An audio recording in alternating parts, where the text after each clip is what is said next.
Folks, I've spent hours with families who've lost loved ones to gun violence. They all have the same message: do something. Well, today, my administration is taking action.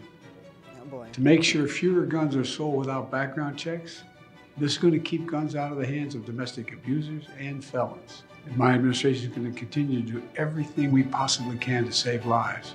Congress needs to finish the job. What is up with their audio? And pass universal background check legislation now.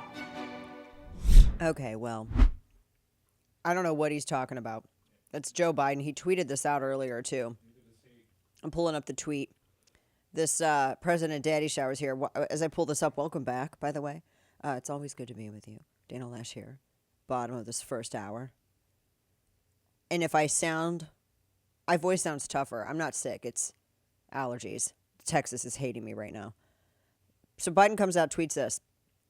In addition to this, he tweets the video out, and then he added this to it, quote, "Licensed gun dealers in America must run background checks on their customers, but not every gun dealer who ought to be licensed is licensed. Today, my administration is clarifying when folks must get their license and run background checks, and ensuring that gun show and online sale loopholes no longer exist. We're keeping the guns out of the hands of abusers and felons." That's what he says. So first off, let's just do the basics. Dealers already do have licenses, and they already are licensed. There's like a whole federal regulatory thing for that.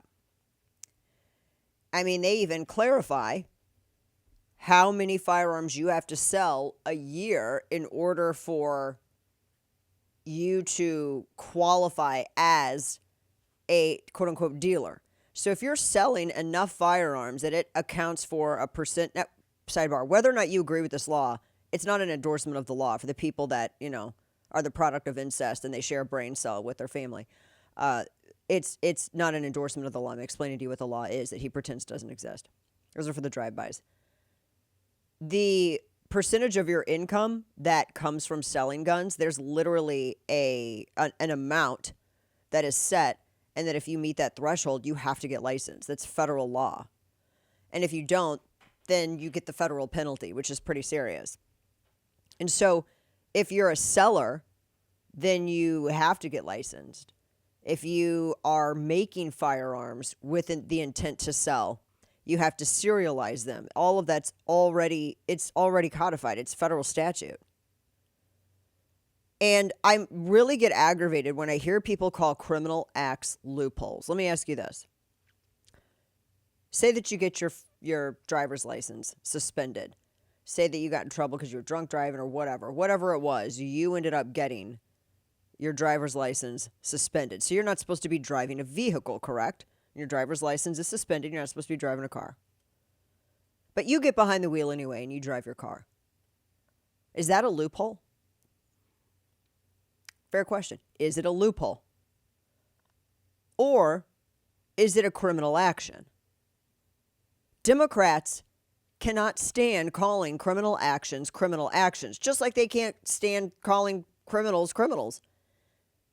A criminal action is not a loophole. There is no such thing as a loophole. There is no loophole. I say this as somebody who has bought guns in other states. I have bought guns all over the damn country. There is no loophole whether I bought a gun at a gun show, wherever it is, there's no loophole. Now, I could break the law and I could buy a pistol in one state and drive it back with me in the other. But that's not a loophole. That's literally a crime. According to federal law, that's a crime.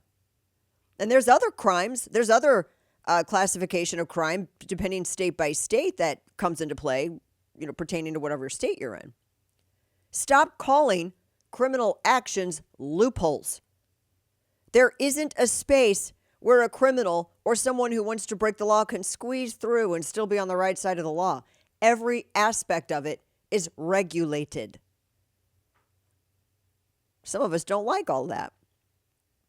He's trying to scare people into thinking that there are laws that don't exist so that they give him the power to create more gun control laws.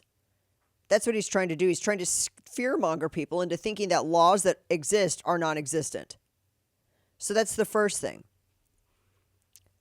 I don't know why they're still pushing this, because he had, what is it, his Bipartisan Safer Communities Act thing. I don't even know what the point of that was. They wanted to, and this is something that goes along with that. They've been talking about redefining, or what they say is clarifying, what it means to be a seller, even though it's, literally already clarified. So this was like rolled back. This law, this act was introduced back in September of last year. And prior to that, I mean, if you're in the business of dealing guns, you have to get an FFL. FFL, for those who don't know, means that's your firearms license. That's a federal firearms license, FFL. And they're pretending that they're trying to make it clearer for people who sell, like they're doing you a favor, and easier, to regulate in accordance with federal laws. That's what they're acting like they're doing. But now what they're trying to list, like, specific things, like commercial activities, even though, again, it's still all regulated, and they're presupposing as part of this, and I'm looking at it now, that they're presupposing that crime is driven by people who are lying about how many guns they sell, or that it's or they're claiming falsely that their guns are part of a private collection. You know what it sounds like? It sounds like in a way they're trying to describe what gangbangers use for the black market. Do not forget that back in 2016, under Obama-Biden, the Department of Justice conducted a survey of a couple thousand felons who were in state pen, and what they discovered is that the majority, and by majority it was like over 93%, of these people get their guns from the black market. They were asking these convicts, where do you get your guns? And they're like, we get them on the black market. Why does the black market exist? The black market exists so that they don't have to go by federal regulation. Do you think that by adding more federal law that's going to make the black market cease to exist? Has it ever? Has it ever? At what point do criminals go, okay, that's enough of the laws, I guess I'll follow them? That's not how this works. You don't just keep throwing dumbass laws out and then you think that a criminal is going to give up and be like, okay, you beat me, I'll follow them now. That's never how that works. But what it does is it ends up punishing law-abiding people. And that's the whole point of any of this. This isn't about reducing crime. It's not about reducing quote-unquote gun homicide. This is about spanking law-abiding people. This is about taking guns away from you people, from us. Not about going after criminals, because if they were serious about going after criminals, you know what? The guy and the girl who opened fire in broad-ass daylight in St. Louis on Cherokee for Cinco de Mayo last year and shot people on camera, they would have had the book thrown at them instead of being able to walk by the prosecutor. That kind of stuff. That's what I'm talking about. You would have the same 1,400 people driving 96% of the city's crime in Chicago. They would be working to end recidivism. They would be working to end the endless cycle of street to prison, back to street to prison, back to street to prison. They would actually be going after people who commit crimes instead of wrist slapping or just letting them walk. They wouldn't be allowing them to plead down to nothing. They'd actually take an interest in protecting the innocent. But see, you can't say that you're serious on crime or serious on quote unquote gun homicide and then not follow up on that end of it. Because they're not serious. This has never been about protecting you from criminals. It's always been about empowering the criminal. They want to use them as unofficial attack dogs to keep you in line. That's the reality of it.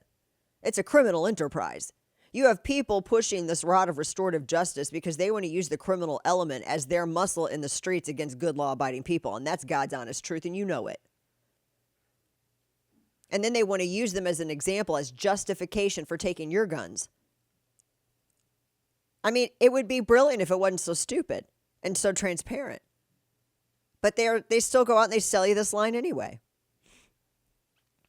They were trying to say, they were trying to redefine what they considered to be a business transaction or a commercial transaction of firearms. You want to know what they were trying to redefine it as? They were trying to say that if you made any money off of it at all, then you're a dealer. Even if you sold it, because the way that, and it's still federally regulated. If I wanted to sell, Kane and I both live in Texas. I know Kane's not a prohibited possessor. If I wanted to sell Kane a gun, it's my own property. If I wanted to sell him like my shotgun, I could sell him my shotgun here in the state of Texas. I could sell my gun because it's my private property. We're both domiciled here in Texas, and we are completely both able to sell and own.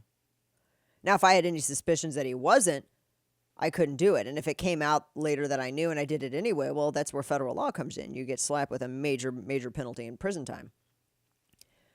But that's not what's driving gun crime. That's not what's driving it. It's black market purchases and repeat violent offenders. So I'm not even going to engage in that stupid straw man. But what they're trying to say is that even if I made $5 off that, they would try to say that I'm the same thing as Keltec in Florida, making firearms, or FFLs down there selling firearms anywhere. Your gun store selling firearms. If you made $5 off of one sale and you only ever sold something in your state legally one time, then you are a dealer. That's what they were trying to change the definition to. Isn't that something? They want to push everybody into having to register their guns with the government because that's the only way you can do the quote-unquote universal background check, which is the other thing, the UBCs. Universal background check can't operate without a registry. Federal law prohibits a registry.